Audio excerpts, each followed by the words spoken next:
നമ്മുടെ സംസ്ഥാന ബഡ്ജറ്റിനെ പറ്റി എന്താണ് വിലയിരുത്തൽ? ഒരു മുൻ മന്ത്രി എന്നുള്ള നിലയിൽ അങ്ങയുടെ വിലയിരുത്തൽ? സംസ്ഥാന ബഡ്ജറ്റ് ഐക്യജനാധിപത്യ മുന്നണി ഗവൺമെന്റ് അധികാരത്തിൽ വന്നതിന് ശേഷമുള്ള ആദ്യത്തെ ബഡ്ജറ്റാണ്. തീർച്ചയായും ബഡ്ജറ്റ് അവതരണത്തിന്റെ കാര്യത്തിലും മറ്റു പല വിവിധ കാര്യങ്ങളിൽ എന്നതുപോലെ ബഹുമാന്യ K M Mani sir record സ്ഥാപിച്ചിരിക്കുകയാണ്. അത് ആ റെക്കോർഡിന്റെ ഒരു ശോഭ വർദ്ധിപ്പിക്കുന്ന വിധത്തിലാണ് അദ്ദേഹത്തിന്റെ പുതിയ ബഡ്ജറ്റും ഇപ്പോൾ വന്നിട്ടുള്ളത്. പാർട്ട് ബഡ്ജറ്റ് അപ്പോൾ ആദ്യത്തെ കഴിഞ്ഞ ഗവൺമെന്റിന് വേണ്ടി മാർച്ച് മാസം കഴിഞ്ഞ മുൻ ധനകാര്യമന്ത്രി ബഡ്ജറ്റ് അവതരിപ്പിച്ചിരുന്നു. ഇപ്പോൾ പുതിയ ഗവൺമെന്റ് വന്ന് ഏതാനും മാസങ്ങളാണ് ഇനി സാമ്പത്തിക വർഷം അവശേഷിക്കുന്നത്. അതിൻ്റെതായ പരിമിതികൾക്കിടയിലാണ് ഈ ബഡ്ജറ്റ് അവതരിപ്പിച്ചിട്ടുള്ളത്. അപ്പോൾ അങ്ങനെ ഒരു പരിമിതിക്കിടയിൽ അവതരിപ്പിച്ച ബഡ്ജറ്റായിട്ട് പോലും കേരളത്തെ സംബന്ധിച്ചിടത്തോളം വികസന രംഗത്ത് വലിയൊരു കാഴ്ചപ്പാട് ഉയർത്തിപ്പിടിക്കുന്ന ബഡ്ജറ്റാണ് ബഹുമാനനായ കെ എം മാണി സാർ അവതരിപ്പിച്ചത് എന്നുള്ളത് നിസ്സംശയം പറയാൻ കഴിയും. കാരണം വികസനോന്മുഖമായൊരു ബഡ്ജറ്റാണ് അദ്ദേഹം കൊണ്ടുവന്നിട്ടുള്ളത്.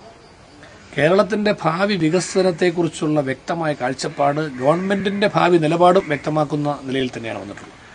അപ്പോൾ കേരളം ആഗ്രഹിച്ച നിരവധി പദ്ധതികൾക്ക് തീരുമാനം ഉണ്ടായിരിക്കുകയാണ് ഈ ബഡ്ജറ്റിലൂടെ. ഒന്ന് സ്മാർട്ട് സിറ്റി എത്രയോ കാലമായി കഴിഞ്ഞ UDF ഗവൺമെന്റിന്റെ കാലഘട്ടത്തിൽ ചർച്ച ചെയ്തു തുടങ്ങി. കഴിഞ്ഞ LDF ഗവൺമെന്റ് കാലഘട്ടത്തിലും ചർച്ച ചെയ്ത് നടക്കാതെ വന്നു. വിവിധ തർക്കങ്ങളിൽ കുടുങ്ങി ആ പദ്ധതി സ്തംഭനാവസ്ഥയിലേക്ക് പോയി. ഇപ്പോൾ മാണിസാർ അവതരിപ്പിച്ചിരിക്കുന്ന ഈ ബഡ്ജറ്റിൽ സ്മാർട്ട് സിറ്റി യാഥാർത്ഥ്യമാക്കുന്നതിന് വേണ്ടിയുള്ള ഗവൺമെന്റിന്റെ പ്രതിജ്ഞാബദ്ധതയാണ് വ്യക്തമാക്കപ്പെടുന്നത്. തീർച്ചയായും നടക്കുന്നൊരു സ്റ്റേജിലേക്ക് വരികയാണ്. രണ്ടാമത് പ്രധാനമായും വിഴിഞ്ഞം പദ്ധതി കേരളത്തെ സംബന്ധിച്ചിടത്തോളം ഇപ്പോൾ വല്ലാർപാട പദ്ധതി പ്രവർത്തന പദത്തിലേക്ക് വരികയാണ്.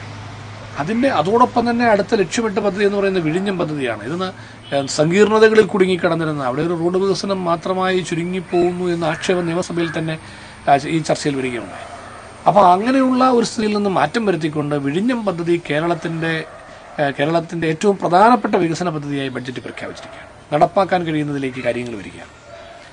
അതുപോലെ കൊച്ചി മെട്രോ റെയിലിന്റെ കാര്യത്തിൽ ഇവിടെ സംസ്ഥാനം ആഗ്രഹിക്കുന്ന ഇന്നേറ്റവും വികസന രംഗത്ത് ഏറ്റവും പ്രധാനപ്പെട്ട സിറ്റിയായി കൊച്ചി മാറുകയാണ്. ഇന്ത്യയുടെ തന്നെ ശ്രദ്ധ നേടുന്ന വിധത്തിലേക്ക് വന്ന് ലോകോത്തര ശ്രദ്ധയിലേക്ക് വരികയാണ്. അപ്പോൾ ആ കൊച്ചിയുടെ വികസന രംഗത്ത് കൊച്ചി മെട്രോ പ്രധാനപ്പെട്ട പദ്ധതിയാണ്. അപ്പം ഇങ്ങനെ വരുന്ന നിരവധിയായ വികസന പദ്ധതികൾ നമ്മുടെ സംസ്ഥാനത്ത് നടപ്പാക്കാൻ കഴിയുന്ന വിധത്തിലുള്ള വികസനോന്മുഖമായ ബഡ്ജറ്റിന്റെ കാഴ്ചപ്പാട് ഏറ്റവും പ്രാധാന്യത്തോടെയാണ് നമുക്ക് കാണാൻ കഴിയുക. അതുപോലെ IT വികസനവുമായി ബന്ധപ്പെട്ടുള്ള നിലപാടുകൾ ഉൾപ്പെടെ ചേരുമ്പോൾ കെ എം മാണി സാർ പറഞ്ഞിരിക്കുന്നത് കേരളത്തിന്റെ ഏറ്റവും പ്രധാന വിഷയങ്ങളിലൊന്നാണ് തൊഴിലില്ലായ്മയുമായി ബന്ധപ്പെട്ട പ്രശ്നം. അപ്പോൾ അഭ്യസ്തവിദ്യരായ ചെറുപ്പക്കാർക്ക് യുവജനങ്ങൾക്ക് ഏറ്റവും കൂടുതൽ പ്രതീക്ഷ കൊടുക്കുന്ന അവരെ ഏറ്റവും കൂടുതൽ പ്രോത്സാഹനം കൊടുക്കുന്ന ബഡ്ജറ്റാണെന്ന് കാണാൻ കഴിയും. 500 കോടി രൂപ ഇൻവെസ്റ്റ് ചെയ്തുകൊണ്ട് 1 ലക്ഷം തൊഴിലവസരം എന്ന് പറയുന്നത് കേരളത്തെ സംബന്ധിച്ചുള്ള ഏറ്റവും വലിയ കാര്യമാണ്. അപ്പോൾ അതൊരു വലിയ തുടക്കം തന്നെയാണ്, ഒരു വലിയ ചേഞ്ചാണ്. അപ്പോൾ അതൊരു ഗവൺമെന്റിന്റെ ദിശാബോധം വ്യക്തമാക്കുന്ന പ്രധാന കാര്യമാണ്. അപ്പോൾ അങ്ങനെ തൊഴിലില്ലായ്മയ്ക്ക് പരിഹാരവും തൊഴിൽ സാധ്യത പ്രയോജനപ്പെടുത്താൻ വേണ്ടിയുള്ള പരിശ്രമവും ഗവൺമെന്റ് അത് ഇനിഷ്യേറ്റ് ചെയ്യുകയാണ്. ആ നിലയിലേക്ക് ഉള്ള പ്രവർത്തനം. അതുപോലെ തന്നെ കർഷകരുമായി ബന്ധപ്പെട്ടുള്ള കാര്യങ്ങളിൽ വലിയ പരിഗണന. ഇപ്പോൾ കർഷക പെൻഷൻ മാണിസാറിന്റെ എല്ലാ ബഡ്ജറ്റുകളിലും എന്തെങ്കിലും പ്രത്യേകത. ഇപ്പം അദ്ദേഹമാണ് കർഷക തൊഴിലാളി പെൻഷൻ കേരളത്തിൽ ആദ്യമായി കർഷക തൊഴിലാളി പെൻഷൻ അദ്ദേഹത്തിന്റെ ബഡ്ജറ്റിലൂടെയാണ് വരുന്നത് എന്ന് പറഞ്ഞതുപോലെ കർഷക പെൻഷനും തീർച്ചയായും വന്നിട്ടുള്ളത് ഈ ബഡ്ജറ്റിലൂടെയാണ്. മാണിസാറാണ് ആദ്യമായിട്ട് അത് പ്രഖ്യാപിക്കുന്നത്. കേരളത്തിലെ കൃഷിക്കാരെ സംബന്ധിച്ചിടത്തോളം അവരുടെ ജീവിതത്തിൽ ഒരിക്കലും അങ്ങനെ ഒരു പരിഗണന, അന്തസ്സുറ്റ ഒരു പരിഗണന ഈ രീതിയിൽ ലഭിച്ചിട്ടില്ല. അപ്പോൾ അതുകൊണ്ട് പല സഹായങ്ങൾ ലഭിച്ചിട്ടുണ്ട്, പല ഗവൺമെന്റുകൾ പല രീതിയിലുള്ള നടപടികൾ സ്വീകരിച്ചിട്ടുണ്ട്, അതൊക്കെ ശരിയാണ്.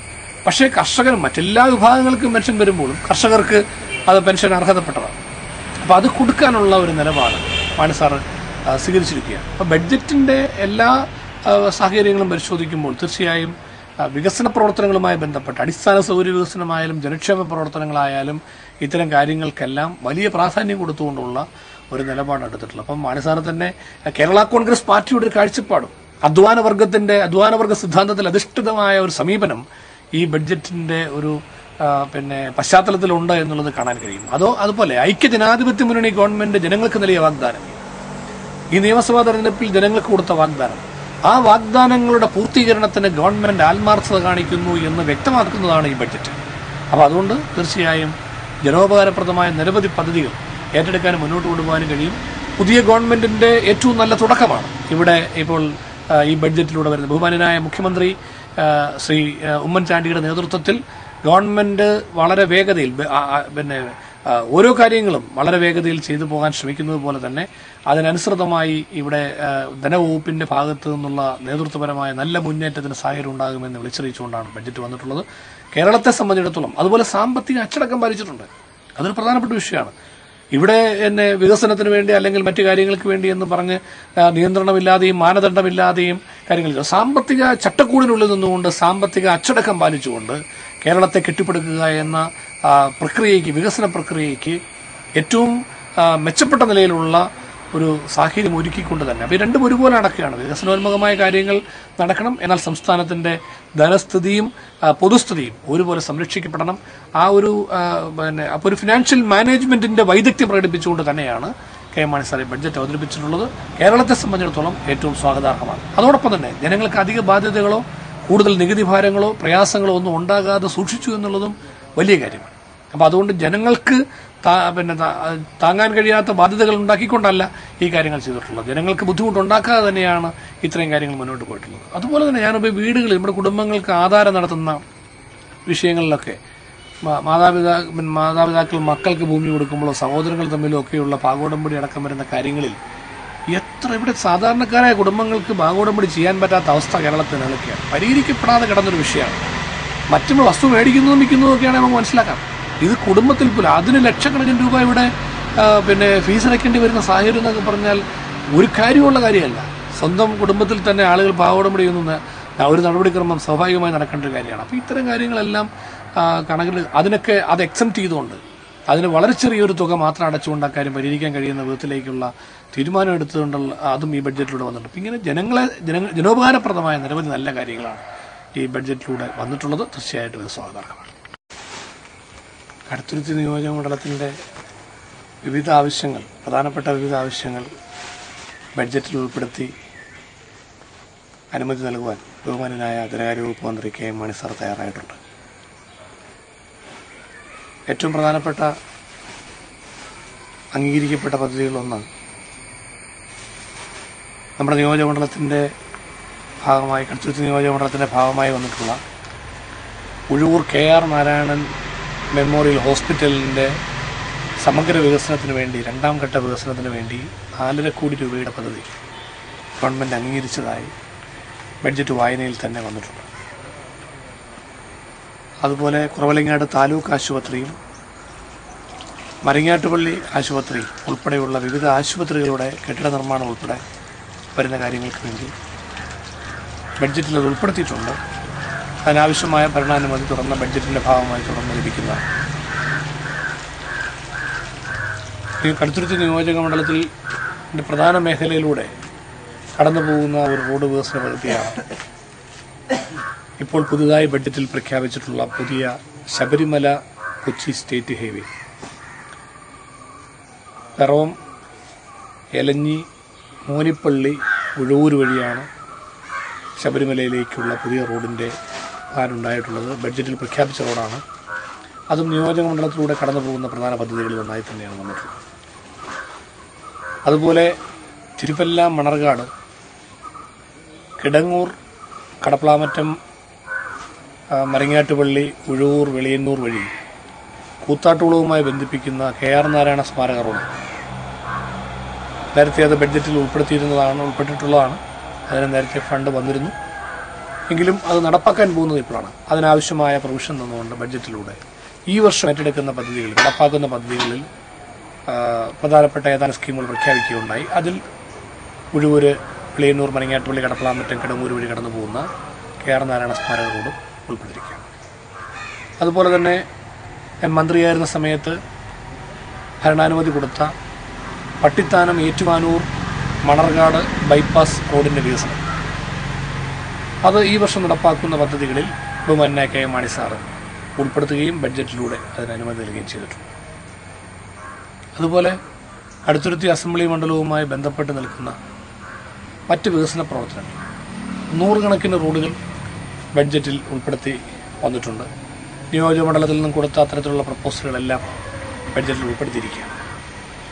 ഇനി ഇത് ഇങ്ങനെ കടുത്തുരുത്തി ടൗൺ ബൈപ്പാസ് ഉൾപ്പെടെ, കടുത്തുരുത്തി ടൗൺ ബൈപ്പാസിനും വടക്കങ്ങൂർ ബൈപ്പാസിനും നേരത്തെ മന്ത്രിയായിരുന്ന സമയത്ത് ഫണ്ട് അനുവദിച്ചിട്ടുണ്ട്. അതിന് നടപടിക്രമങ്ങൾ മുന്നോട്ട് പോവുകയാണ്. ഈ വർഷം നടപ്പാക്കുന്ന പദ്ധതികൾ എന്ന നിലയിൽ പുതിയ UDF ഗവൺമെൻറ് അതിന് മുൻഗണന നൽകിക്കൊണ്ട് ആവശ്യമായ ഫിനാൻഷ്യൽ സപ്പോർട്ട് ഗവൺമെൻറ്റിൽ നിന്ന് തരുന്ന വിധത്തിൽ കടുത്തുരുത്തി ടൗൺ ബൈപ്പാസും കുറവലങ്ങാട് ബൈപ്പാസും ഉൾപ്പെടെയുള്ള ബൈപ്പാസ് റോഡുകൾക്കും ഗവൺമെൻറ്റിൻ്റെ അനുമതി ലഭിക്കുന്ന വിധത്തിലാണ് ബഡ്ജറ്റ് കൊടുത്തത്. നിയോജക മണ്ഡലത്തിൻ്റെ കുടിവെള്ള പ്രശ്നം പരിഹരിക്കുക എന്നുള്ളതാണ് ഈ ഏറ്റവും പ്രധാനപ്പെട്ട കാര്യമായി മുന്നോട്ട് വെച്ചിട്ടുള്ള നിർദ്ദേശം. കുടിവെള്ള പ്രശ്നത്തിൻ്റെ പരിഹാരത്തിന് വേണ്ടി നിയോജക മണ്ഡലം ഒട്ടാകെയുള്ള എല്ലാ പഞ്ചായത്തുകളിലേക്കും പൈപ്പ് ലൈനുകളുടെ സ്ഥാപിക്കൽ, ഗ്രാമപ്രദേശങ്ങളിലേക്ക് കുടിവെള്ളം എത്തിക്കുന്നതിനുള്ള പദ്ധതി എന്ന നിലയിൽ ഉള്ള പ്രപ്പോസൽ കൊടുത്തിരുന്നു. അത് ബഡ്ജറ്റിൽ ഉൾപ്പെടുത്തിയിട്ടുണ്ട്.